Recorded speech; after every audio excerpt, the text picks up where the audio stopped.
Okay, let's dive into something pretty provocative today.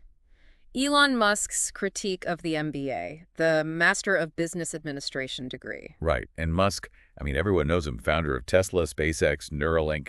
He's definitely known for shaking things up, for his disruptive thinking. Exactly. And because of his track record, across these really cutting-edge industries, his opinions carry some weight, even when they clash with, well, established educational paths. It really makes you wonder, doesn't it? The central question we're tackling today is, in this current landscape of tech and startups constantly shifting, is getting an MBA still the best use of your time and money? Precisely. And to get to the bottom of that, we're going to break down Musk's actual reasons for being skeptical about MBAs. We'll look at how this philosophy plays out in his own company. Uh-huh. And we'll touch on the ongoing debate, are MBAs becoming obsolete in this fast-changing world? Plus, what alternatives does Musk actually suggest for people wanting to start something new? Our goal here is really just to give everyone a solid understanding of where Musk is coming from and what impact his views might have on business education overall. So let's start with the core of Musk's criticism. hmm His main issue seems to be this emphasis on management over, well, creation. Right. Let's unpack that. He argues that MBA programs are basically designed to train managers people good at running existing systems, but maybe not necessarily skilled at inventing or building something truly new from scratch. Yeah, he makes that distinction pretty clear. He talks about the difference between, say, an engineer actually designing a rocket engine. And the MBA graduate who's analyzing the project's profitability. Exactly. And for Musk, that second role, while maybe necessary, isn't where the real fundamental innovation happens. It raises an interesting point about focus, doesn't it? Where traditional business education puts its energy. It really does. And tied into that is his concern about what he sees as a bias towards short-term optimization, this heavy focus on financial calculations. He feels that many MBA-trained leaders prioritize hitting those quarterly numbers, getting quick returns.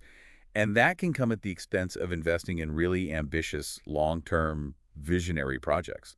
Think SpaceX aiming for Mars?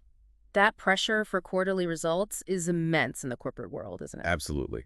And this leads to one of his most blunt statements. The one about financial calculations. That's the one. If your business is based on financial calculations, you are doomed to mediocrity. It's a strong statement. It really underscores his belief that invention and bold vision should trump pure financial management.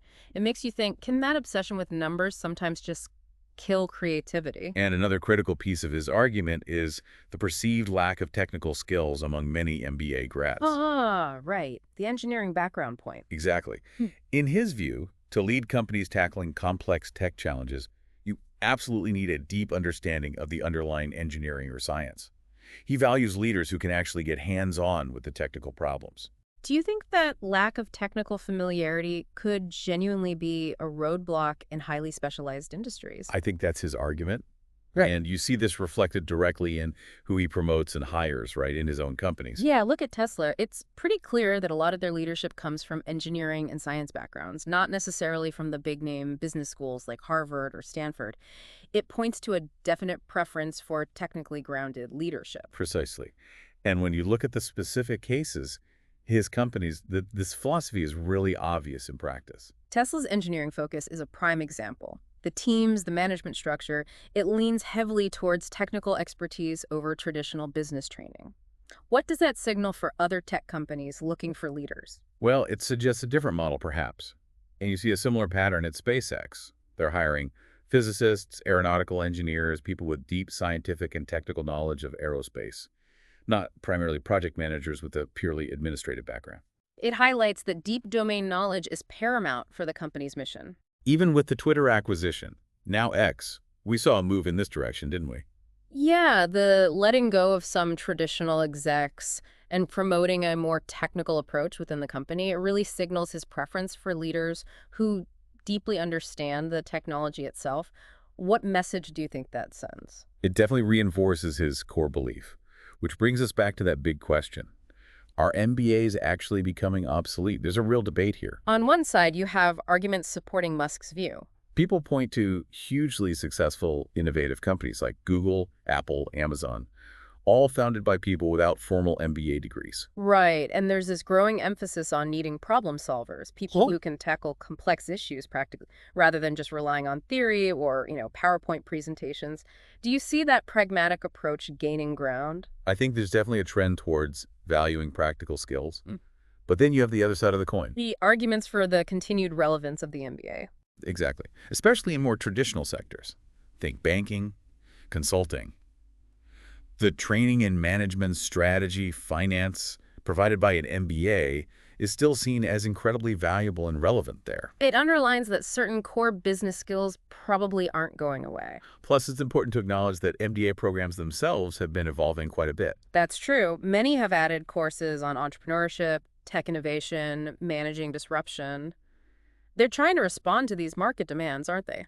They are. They're trying to adapt. Yeah. So the picture isn't entirely black and white. So if Musk thinks a traditional MBA isn't the ideal path for an entrepreneur, what does he suggest instead? His own journey gives some clues, right? Absolutely.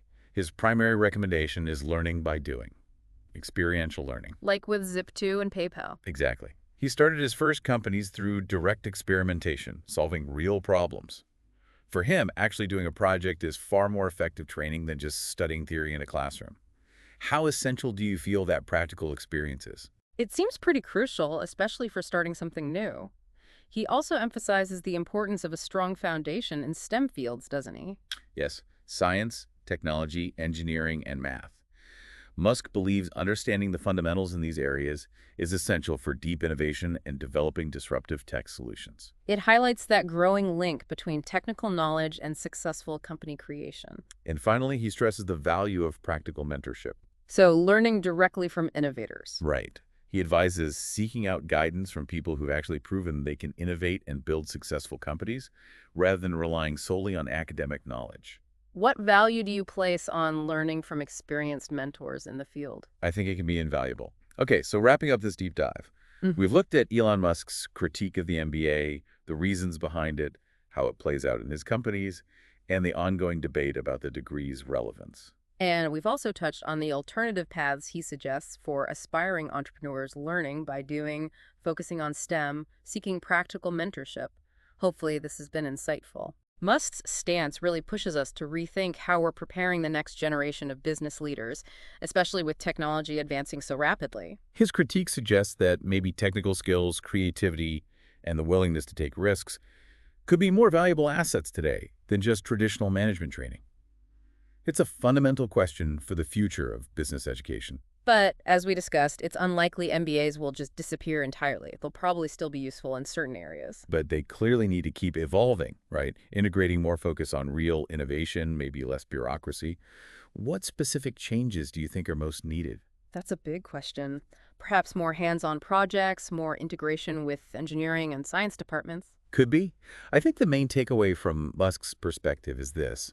To make a real impact, you need to learn how to build actual value, not just manage existing businesses. Creation and innovation have to come first. That distinction feels key to his whole philosophy. Which leads us to the final thought for our listeners. Where do you stand? Do you agree with Musk's view on MBAs? Are they overvalued now, or do they remain a powerful tool for professional growth? And looking ahead at business education's future, do you think the value of technical skills will ultimately overshadow traditional management training? It's an open question, one that really makes us consider how the market's needs and the profile of tomorrow's leader are changing. Thanks for joining us on this deep dive.